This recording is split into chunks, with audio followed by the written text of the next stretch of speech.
Okay, I'm going to show what I call my A clinch game, or my lazy man's clinch game. And this is especially for someone who maybe doesn't spend a lot of time wrestling. You want something that's high percentage and very little effort. One of my old Sambo coaches used to say a great throw is less. So the less effort you put in it, the better the throw is. Now we're going to start from the over and under position. Okay, key points. We're going to move up a little bit. Okay. Now, I want my shoulder in the center of his chest. My hand position can vary. I can use a web here. This is good to push off if I have to, if I feel threatened. Okay, I can grab his tricep here if I wish, or one of my favorite, I call it a coiling grip. I can coil my hand underneath and grip here. Now he's locked into me. Wherever I move, believe me, he has to move.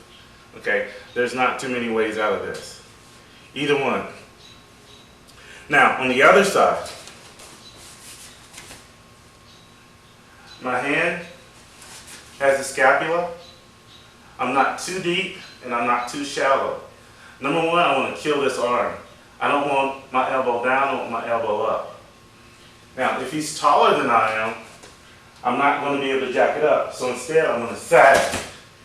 Okay? Now, I'm not just holding here, I am pressuring. I'm pulling down. He could tell you that he could feel this here or there.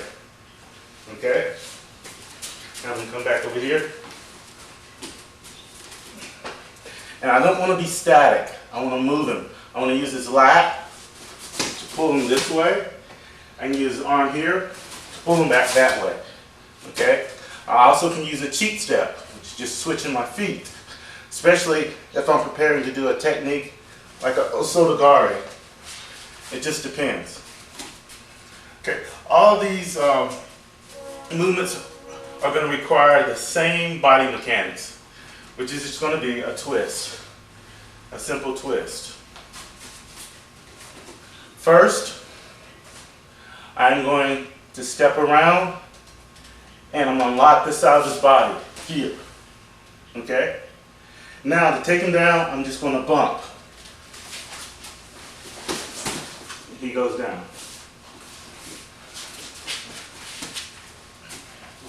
Now, if I go to this and he moves out the way, here's my twist. All I'm going to do is I'm going to rotate my body. Okay, and he goes down. Okay, I can go to the other side. Step between his legs, rotate. He goes down.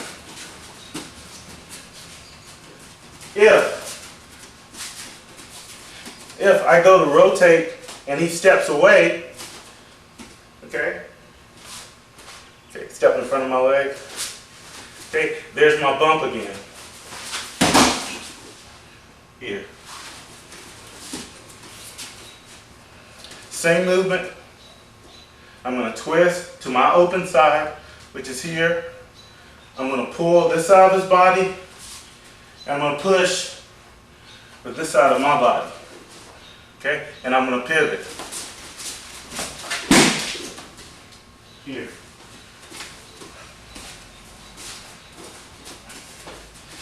Now, to do that, usually it's best to have your hands locked. Okay? If you can't lock your hands, that's when you do the big step.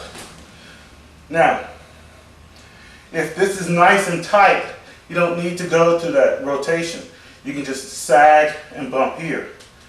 But if he steps out, that's where your twist comes in again. Okay?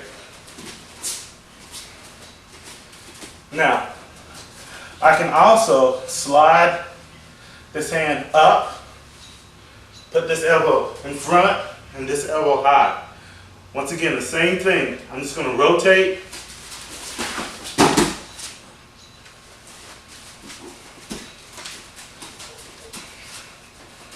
Again, my hands are locked. I slide him up. I pinch his head with my head. My elbow's in front. This elbow stays high, this elbow stays low, and I pivot around.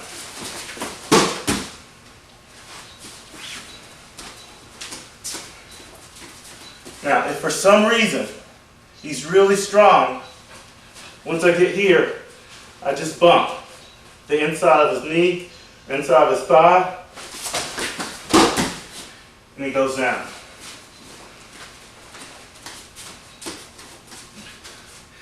Now, another variation is getting the double unders here.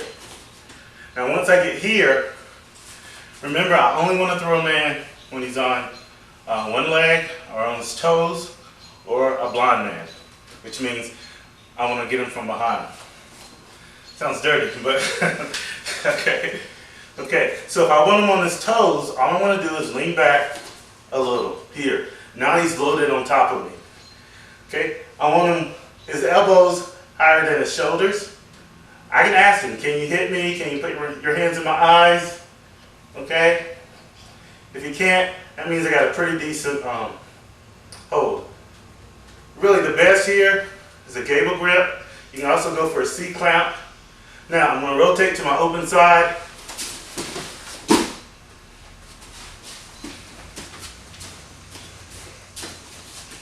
Okay, so again, I'm having trouble digging, I can't get it, so I'm going to use the lat pull and I'm going to pull him. And as I pull him, it's going to open space. Take a little step back, lean him over on me, rotate to the outside.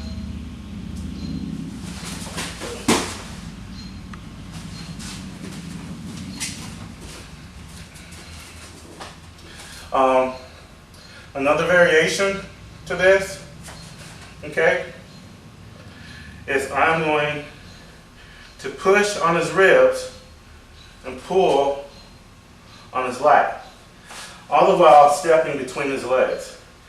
So I'm going to push here, pull here, and step here, and I'm going to rotate. Okay, so get a good tight grip. Okay, I'm going to step inside. Good. So we're here, I only have to have a grip. Get him to push into me. Okay, make sure I have space to step inside.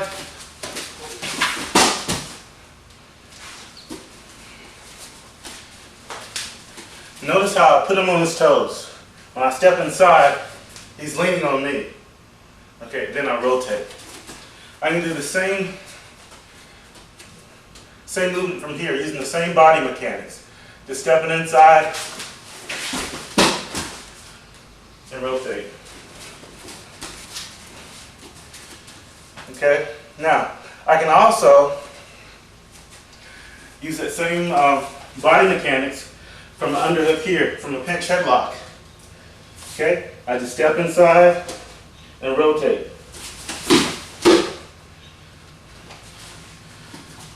All these movements can also be done from the fence, or off the ropes or wall. Won't be too close. Okay, so I'm locked up in here. Okay, my leg in the danger zone. I just rotate, rotate, here.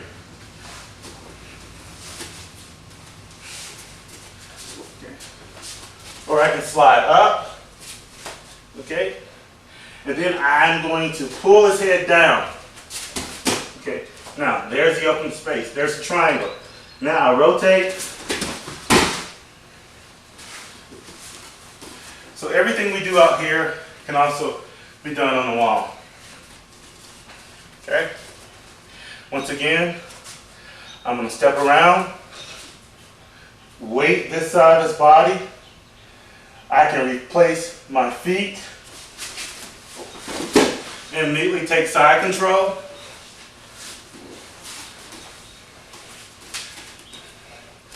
Or I can just bump and sag.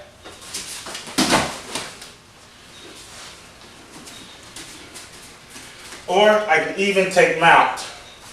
So I step around After I bump, I'm going to swing this leg across his body. Bump, and I go right to the mount. Okay, so I'm here, step around, bump, he goes down, and immediately go into the mount. Now you play these two movements interchangeably. So if I go for a twist and he steps in front of this leg, there's the bump on this side. If I go for the bump and he steps out, I twist. Okay, again, you use them all interchangeably. I like to use the pinch headlock off of a jab. Okay, I'm just going to parry it down and use what some people call sticky hands. But it's the same concept as this. We're hand fighting, he pulls his hand back, and I go into an underhook. Okay, this time he jabs, and I go right into the underhook, pinch headlock, step in front, one elbow up, one elbow down, and rotate.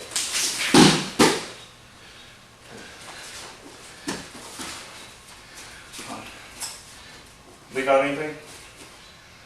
Okay. Okay, so that's my A game. The simplest things that I do, the things that I do that require the most effort. Now my B game is a little different. My B game looks more like judo, sambo, Chinese wrestling, but that's going to require more effort. I don't really want to go there. I use that mostly defensively, and I'll give an example of that in just a few minutes. Okay? So can you break now? Okay, thanks. Okay. Now what I'm going to demonstrate is the way I train my B game, the way I train controlled ties. What I do is I go from one tie to the other and I make them flow. I try to go in a logical order.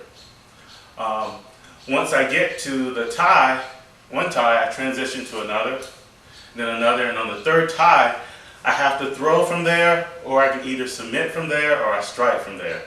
And this is something that you can do if you don't have a lot of time, if you don't want to train really hard, but still you want some aspect of the clinch.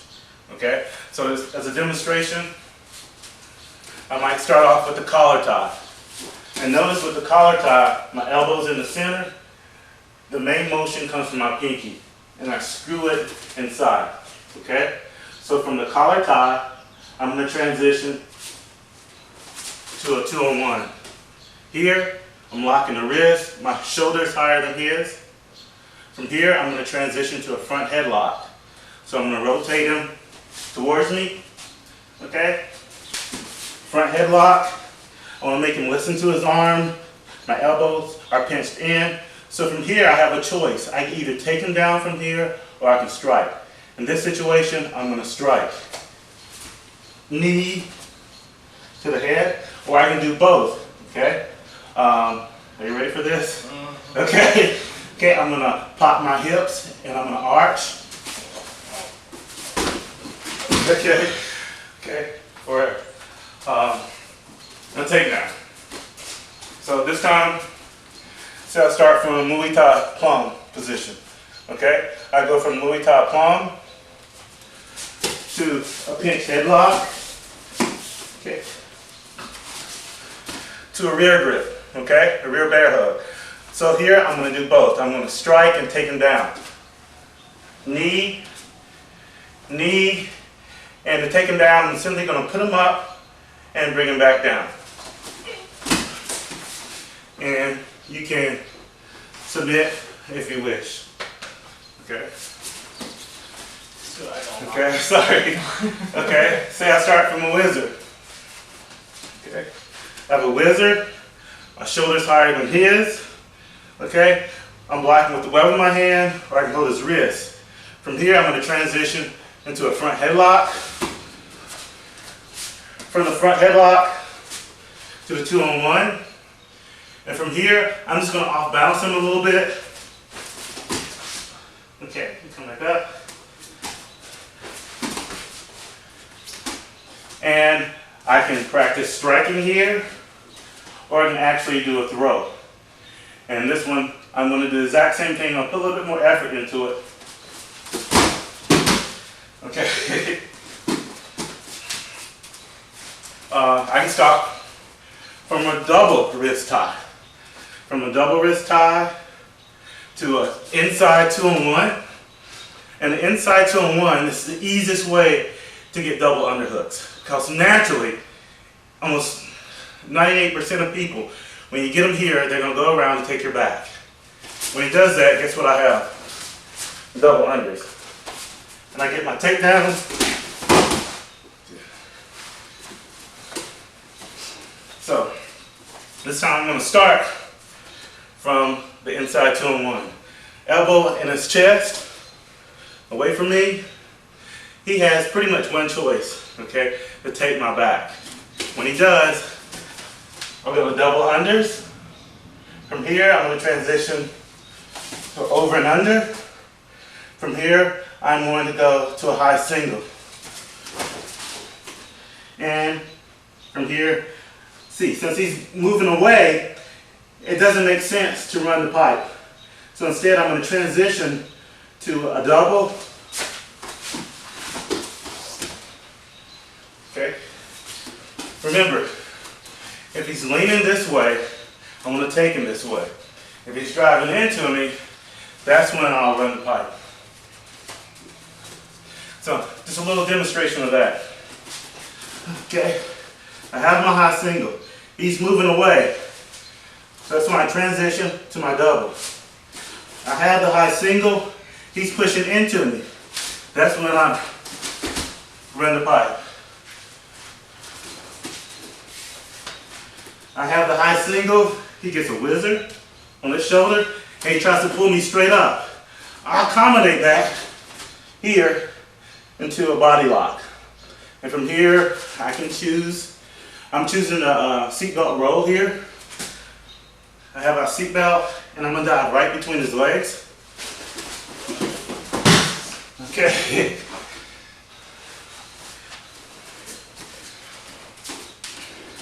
Also, I can use the same judo tactic on each one of these.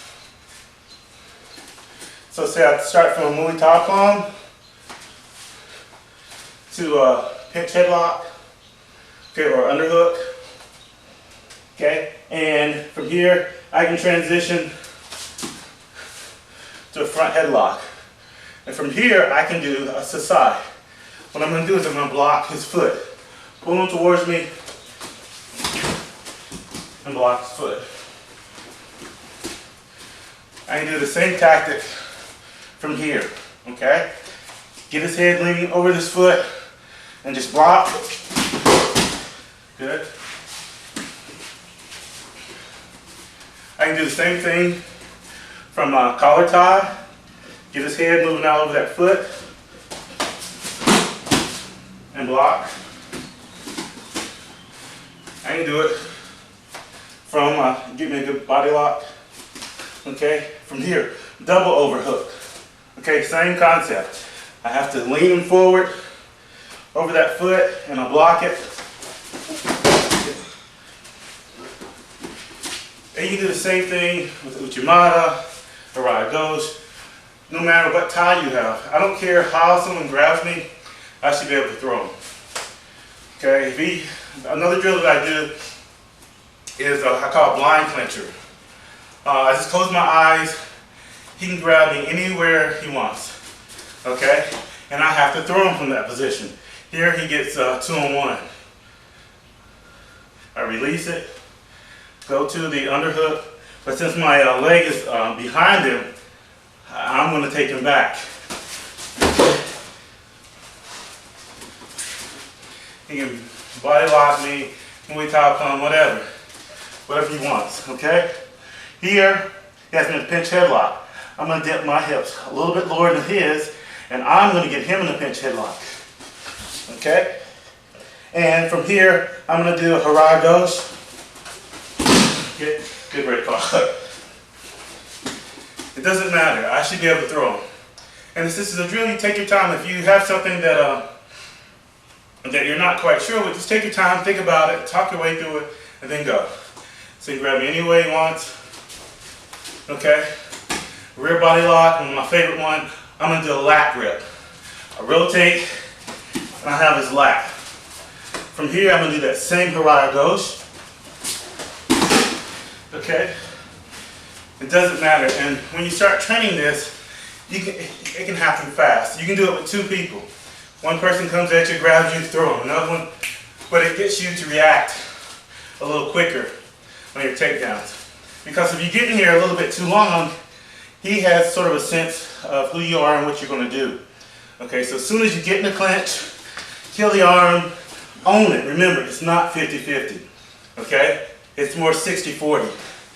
And you might be saying, oh, well, he's going to knee you. But I'm weighting this side of his body. So he can't raise that knee up. If he does, he's going to be off balance. See? Okay? And remember, if he's taller, you're going to sag. Here, you're going to sag. And there's nothing he can do. Okay? Now he has two supporting legs. Okay? I can transition to a single here. And again, he's moving away. That's my transition to a double.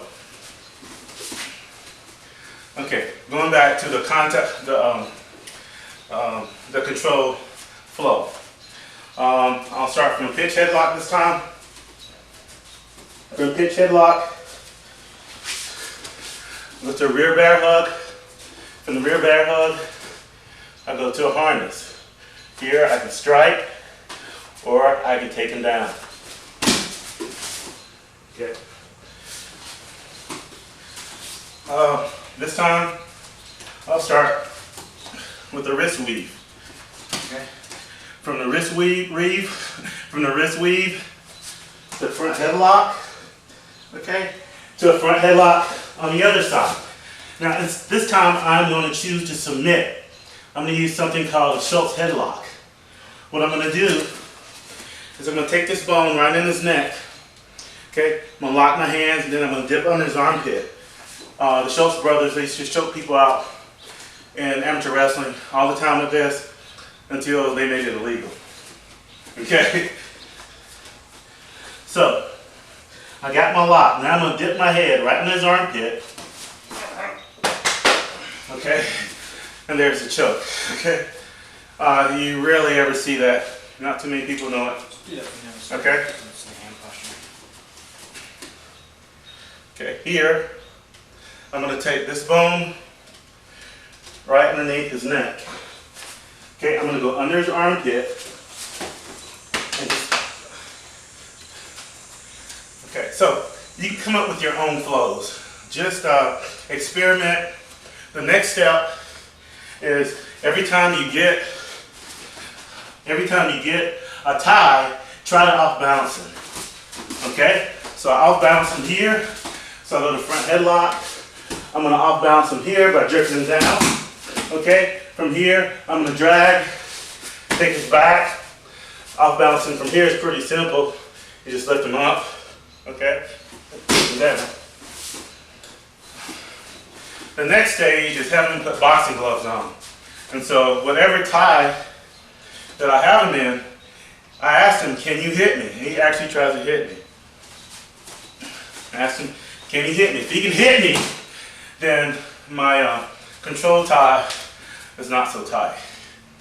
But that's one of my major training tools. Number one, of course, is hand fighting. But unless you're just doing grappling or you're doing law enforcement, and then NHB, MMA, hand fighting, it's not useless.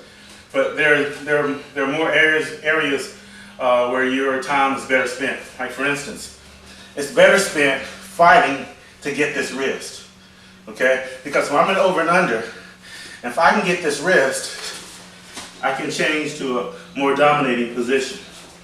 The ways to get that wrist, easiest, is reach back and just take it.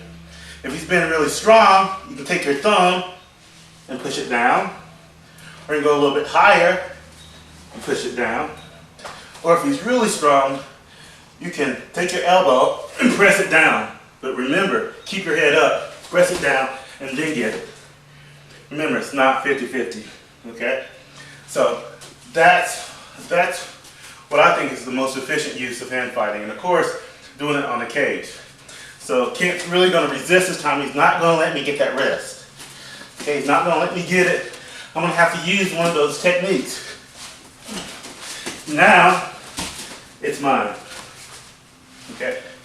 However I choose to throw. Okay, that's it.